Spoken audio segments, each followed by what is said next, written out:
Hi, I'm Cassandra Vaughn. In this video, preparation of the surgical team, Christy Sneed and I will demonstrate the proper procedures and techniques required before beginning surgery. Prior to entering the surgery suite, there are a couple of things that you need to make sure you do. You need to make sure that your nails are cut short and that you remove all jewelry. This includes wedding bands. Next, you want to properly place your cap and your mask. Start with the cap. If you have long hair, you might want to put it up in a ponytail. And you want to make sure that no stray hairs are sticking out. Next, we'll place the mask, green side out. It should fit snugly around your nose. Tie it behind your head and behind your neck. You need to make sure that there aren't any big gaps in the mask. From here, before we start our surgical scrub, I want to show you a couple of different brushes you may have to choose from. This is a non-disposable brush. It's used once and then re-sterilized. You can use these over and over. The bristles are a little hard, but you can put betadine or chlorhexidine scrub on this. This is a disposable brush where you use it once and then you toss it away. The bristles are much softer, and the betadine or chlorhexidine comes incorporated into the sponge. From here, let's go open our pack and open our gloves, and we can start our surgical procedure. It's important to remember, if you're working by yourself, to open your surgical pack and your surgical gloves prior to starting your scrub. Check to make sure your pack has been autoclaved and that it's still within its shelf life limit.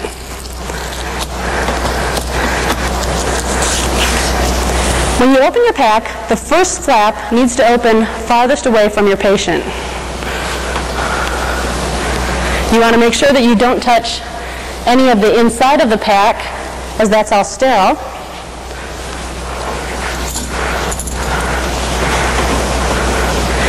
Make sure you have your towel, your gown, and then you're ready to start your surgical scrub. Now we're going to begin our 10-minute surgical scrub. If we were using a disposable brush, it comes with a pick. The pick is used to make sure that your fingernails are clean and free from any dirt and crud. But today we're going to be using a non-disposable brush. So in that case, you need to make sure that your fingernails are clean prior to even coming to the sink. It's important to make sure that you lather up well before you actually grab your scrub brush.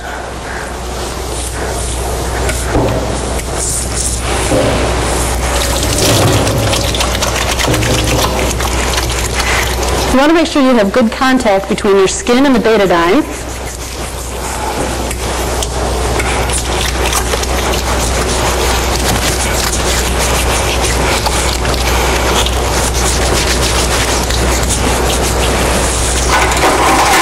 For this demonstration, we're going to be using a non-disposable brush.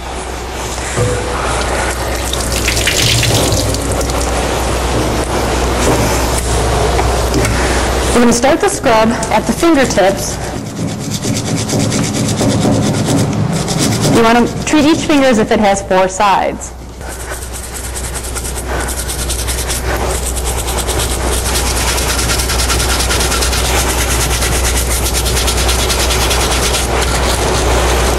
Make sure you get in between the fingers really good.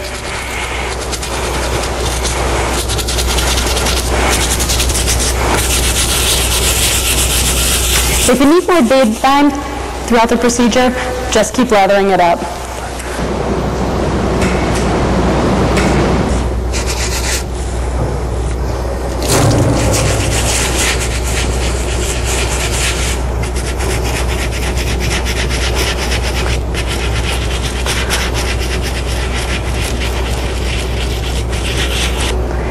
After we finish the 3 minutes on our hands and our fingers, we're going to spend 1 minute on our distal forearm. Again, treating it as if it has 4 sides.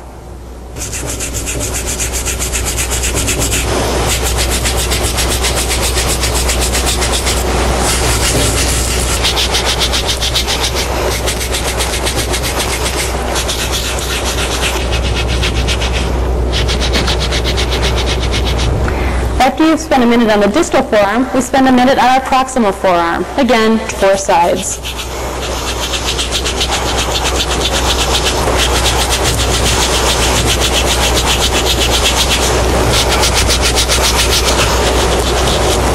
After we've completed the 5 minutes, 3 minutes for the hands and the fingers, 1 minute for the distal forearm, 1 minute for the proximal forearm, we're going to switch the brush over to the other hand and start again, 3 minutes, 1 minute, 1 minute.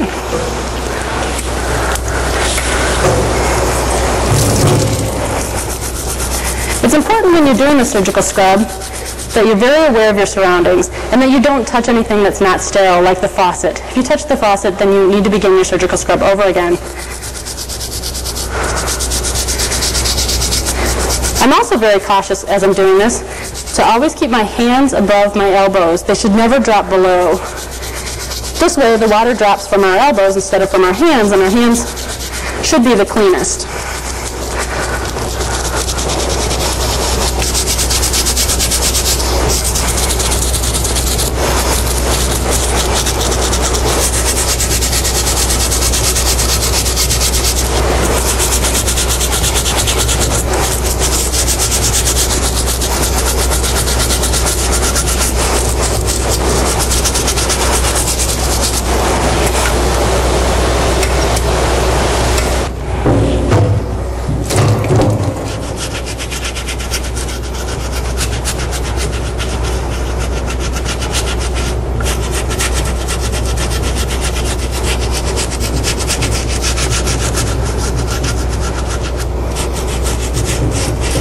Once we've finished 3 minutes on this hand, we're going to go 1 minute on the distal forearm, again treating it as if it has 4 sides.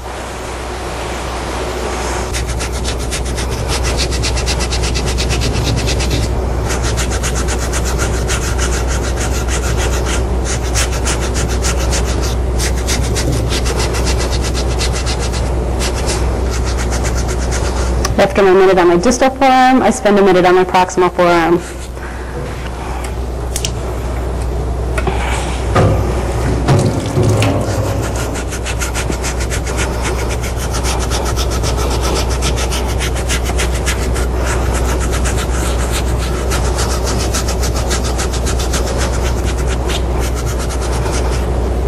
After you've completed your 10-minute surgical scrub, what you want to do is just drop the brush into the sink.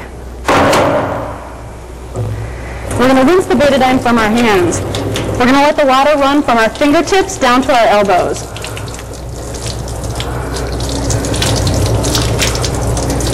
And again, our fingertips always stay above our elbows.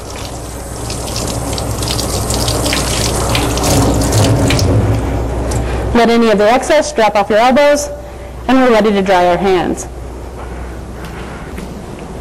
After you've done your 10-minute surgical scrub, you want to properly dry your hands. Grab the towel from your pack, allow it to fall open naturally. Don't shake it open, just let gravity do its thing. It's best if you bend at the waist so that the towel doesn't hit you in the scrubs, because your scrubs are unsterile and the towel is sterile. You want to dry each finger individually. You get in between each finger too.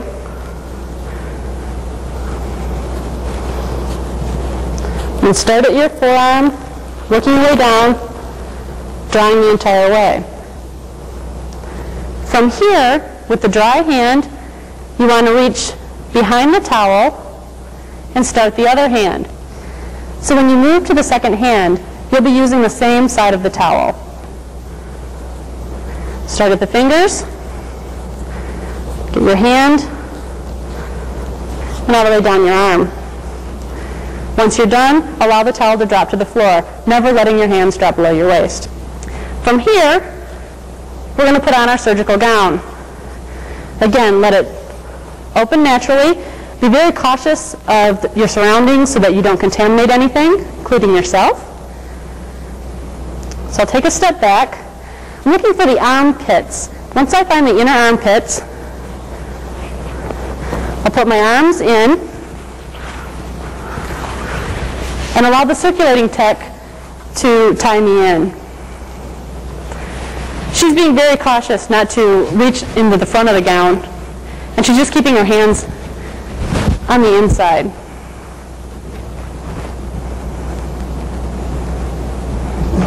My hands are kept in front of me at chest level. They're not out to the sides like a tree.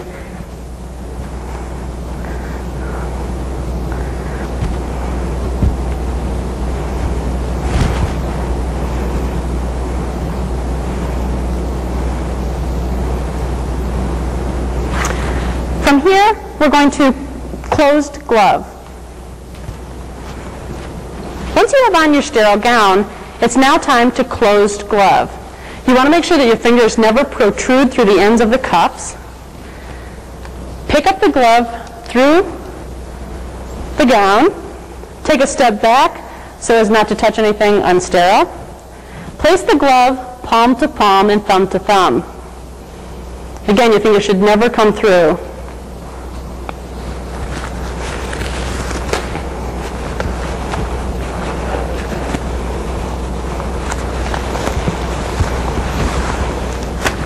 Once you have the first hand, grab the next glove. Again, palm to palm and thumb to thumb.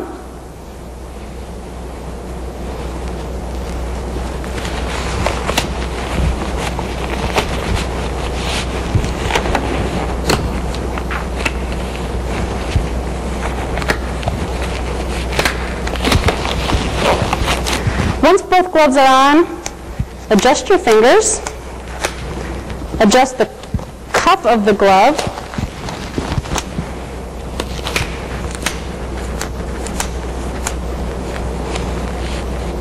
Make sure your hands stay at chest level and that they never go above your head. Now we're ready to drape the patient.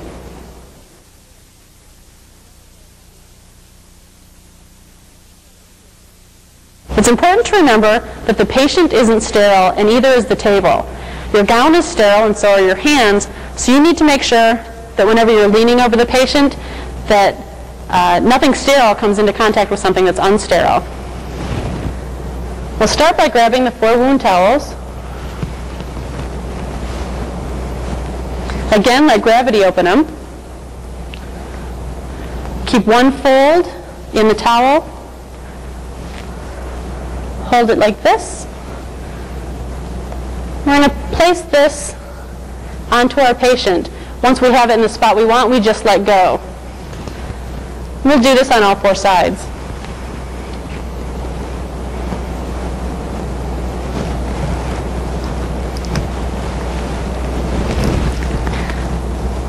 I'm very careful when I'm leaning over the patient that I don't come in contact with the table.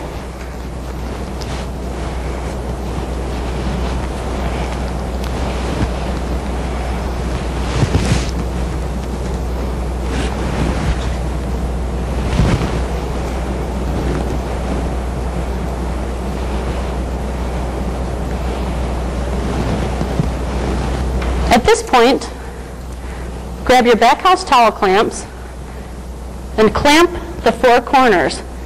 Make sure you get patient's skin in that too, because this is what's going to hold the towels in place.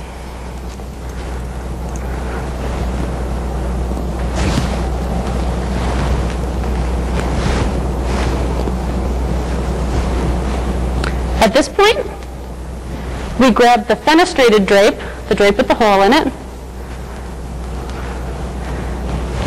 place the fenestration over the hole that's in the 4 wound towels.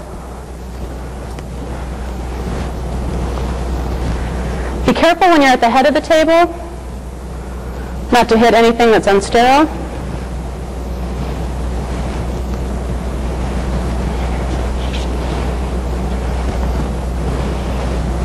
And make sure that your hands never ever come in contact with the table. Once you've placed your fenestrated drape, you want to get the rest of your equipment out from underneath the drape.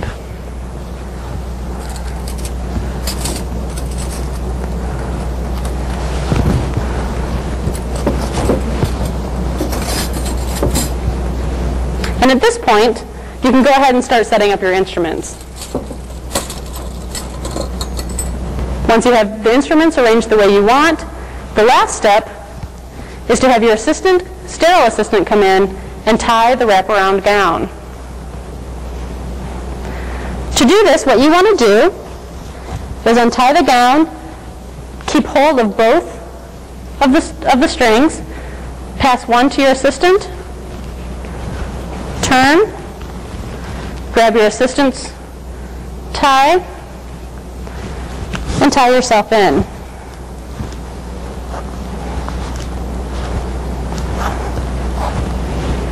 At this point, you're now ready to begin surgery.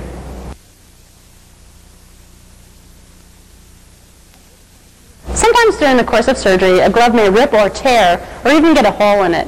At that point, you need to call over an unsterile assistant so that they may properly remove the glove and you can re-close glove.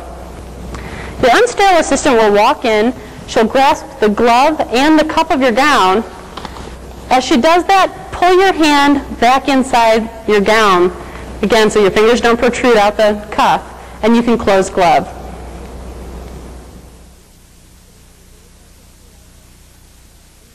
Another technique for gloving is open gloving.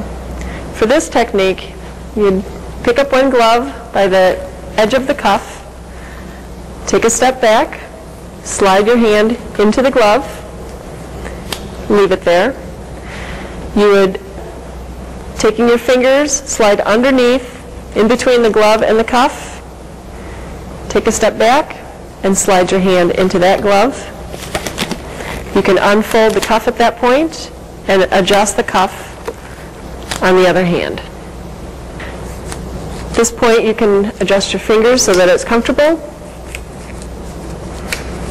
and you're ready to either close up a laceration or put an epidural, usually procedures that do not require you being in a surgical suite.